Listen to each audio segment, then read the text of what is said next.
शर्म आना चाहिए सरकार में बैठे लोगों को। इन लोगों को शर्म नहीं आती है? कोयला तस्करी में और यहाँ पशु तस्करी में सारे IAS IPS पैसे नहीं कमा रहे हैं, और ये पुलिसकर्मी मांग रहे हैं कि हमारी सैलरी बढ़ाओ, तो इनकी सैलरी नहीं बढ़ती है। पुलिस की जो लाठी है, ये जो बर्बरता है, इसका जवाब आने वाले वक्त में दिया जाएगा। इस सरकार की उल्टी गिनती शुरू हो गई है। ये कहने को सिर्फ झारखंडियों की, मूलवासियों की सरकार है, लेकिन इसके काम और कृत्य में कहीं भी झारखंडी हक अधिकार दिखाई नहीं पड़ता। चिन्हित करके आंदोलनकारियों को इस तरीके से बेरहमी से मारा है ताकि किसी तरीके से उनको एक लाइफ थ्रेट दिया जा सके। और एक पुलिसकर्मी जो है मुख्यमंत्री आवास घेराव का आह्वान किया था, उसमें से जो है उन लोग पहुंचा भी, लेकिन उसी बीच जो है यहाँ पे लाठीचार्ज हो जाता है। और लाठीचार्ज होने के बाद जो है काफ़ी ज़्यादा पुलिस बलों और सहायक पुलिसकर्मियों को भी लाठी का सामना जो है करना पड़ा है। उसी कड़ी में जो है देवेंद्र नाथ महतो जो समर्थन देने गए थे JBKCS के वरीय उपाध्यक्ष, उसको भी काफ़ी ज़्यादा जो है चोट लगी है और वो अभी रिम्स में एडमिट हैं।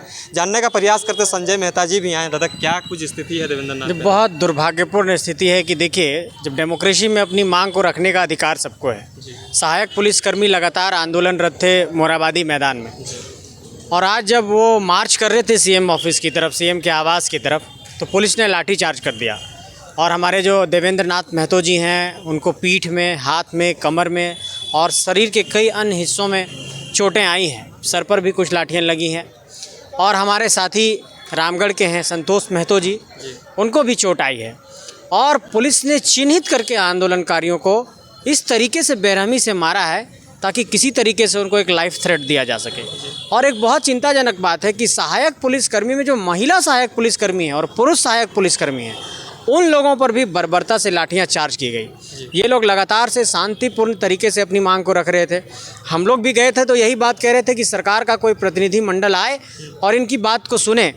और उनकी मांग कुछ गलत नहीं है। 2500 सहायक पुलिसकर्मियों की नियुक्ति हुई थी, 10,000 रुपया उनकी सैलरी है। उनकी सैलरी बढ़ नहीं रही है, उसी में उनको अपना वर्दी खरीदना पड़ता है, उसी में अपना जूता खरीदना पड़ता है। और उनका जो है कॉन्ट्रैक्ट का जो अवधि है वो अगस्त के महीने में पूरा हो रहा है। इससे पहले आंदोलन उन्होंने किया था तो सेवा विस्तार मिला था, और उसके बाद अभी वो लगातार आंदोलनरत हैं। इसलिए हम आप सबसे ये कहना चाहते हैं, और ख़ासकर झारखंड सरकार से कहना चाहते हैं, कि इतनी निर्ममता और इतनी बर्बरता कभी नहीं देखा था किसी ने। ये बहुत ही बर्बरपूर्ण रवैया है, इसकी हम लोग निंदा करते हैं, और आक्रोश और बढ़ेगा अब झारखंड में आने वाले वक्त में। सवाल ये भी रह रहा है कि जो सहायक पुलिसकर्मी थे, उन्होंने बैरिकेटिंग को तोड़कर जो है मुख्यमंत्री आवास के समक्ष पहुंचे थे। हालांकि इन लोग का जो है बार बार रोका जा रहा था, उसमें से जो है काफ़ी पुलिसकर्मी भी जख्मी हुए हैं, जिसमें से आपका सहायक पुलिसकर्मी भी हुए हैं, और जो भी समर्थन देने गए थे वो भी हुए हैं। तो इसको किस वे में देखते हैं? देखिए, इसकी ज़रूरत क्यों पड़ी है? आक्रोश इतना इस सीमा तक क्यों पहुंचा कि पुलिस ही पुलिस से लड़ रहा है? आखिर ऐसी स्थिति झारखंड के अंदर क्यों हुई? ये जो 2500 सहायक पुलिसकर्मी हैं, वो सहायक पुलिसकर्मी मतलब पुलिस को ही वो सहायता पहुंचा रहे हैं। और झारखंड के 12 नक्सल प्रभावित जिलों में उनकी नियुक्तियां हुई। तो जो पुलिस को आपने नक्सल से लड़ने के लिए नियुक्त किया था, वो पुलिस अपने ही स्टेट की पुलिस से लड़ रही है। तो ये सरकार का फेलियर है ना। तो सरकार इस फेलियर पर चिंतन करे कि आपका पुलिस अपने ही पुलिस से लड़ रहा है, आप उसकी सैलरी नहीं बढ़ाते हैं, आप उसकी मांग को पूरा नहीं करते हैं, लगातार वो आंदोलनरत रहते हैं। मोराबादी के मैदान में टेंट लगा करके आप जा करके उनका टेंट उखाड़ रहे हैं, उनके लिए खाने पीने की व्यवस्था वहाँ कुछ नहीं हो पा रही है। कौन शौक से रहना चाहेगा रात दिन यहाँ पर? कभी बारिश हो रही है, कभी मच्छर काट रहा है, बाथरूम की व्यवस्था नहीं है, खाने की व्यवस्था नहीं है, महिलाएं आकर के बैठी हुई। शर्म आना चाहिए सरकार में बैठे लोगों को। इन लोगों को शर्म नहीं आती है? कोयला तस्करी में और यहाँ पशु तस्करी में सारे IAS IPS पैसे नहीं कमा रहे हैं, और ये पुलिसकर्मी मांग रहे हैं कि हमारी सैलरी बढ़ाओ, तो इनकी सैलरी नहीं बढ़ती है। अच्छा, जिस तरह से लाठीचार्ज भी हुआ, वहाँ तक पहुँचा भी, जहाँ तक इन लोगों का डेस्टिनेशन था वहाँ तक पहुँचा भी, लेकिन मांगों को लेकर क्या कुछ नतीजा निकला? क्योंकि लाठीचार्ज हुआ, हॉस्पिटलाइज हुए, सब कुछ हो गया।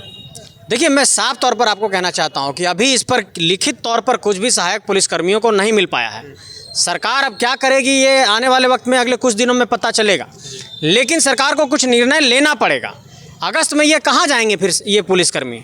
इनकी नौकरी की पूरी प्रक्रिया पूरी होने वाली है, इनका अवधि पूरा हो जाएगा कॉन्ट्रैक्ट का, ये कहाँ जाएंगे? ये सहायक पुलिसकर्मी सरकार के सभी कॉन्फिडेंशियल चीज़ों को जानते हैं, पुलिस के सभी गोपनीय गतिविधियों को जानते हैं। आज की तारीख में आप इसको नौकरी से निकाल देंगे और फिर चले जाएंगे वो जंगल में, और फिर वो उग्रवादी बन जाएंगे, तो नुकसान किसको होगा? इसलिए सरकार को इस पर चिंतन करना होगा कि जिसको आपने सहायक पुलिसकर्मी बनाया, पूरा ट्रेनिंग दिया, और आज आप उसको नौकरी से निकालने की बात कहने लगेंगे, उसकी सैलरी नहीं बढ़ाएंगे। और 10,000 रुपया में तो क्या होता है आज? एक मजदूर का भी जो न्यूनतम वेज होता है, जो मिनिमम वेज होता है, वो भी इन लोगों को नहीं मिल पा रहा है। तो हम लोग इनके मांग का नैतिक समर्थन कर रहे थे कि आपकी मांग जायज़ है, और एक पॉलिटिकल कार्यकर्ता के तौर पर झारखंड में छात्र अधिकारों और यहाँ के जन अधिकारों को लेकर हम लोग लगातार लड़ाई लड़ते रहते हैं, इसलिए हम लोग इनके साथ खड़े थे।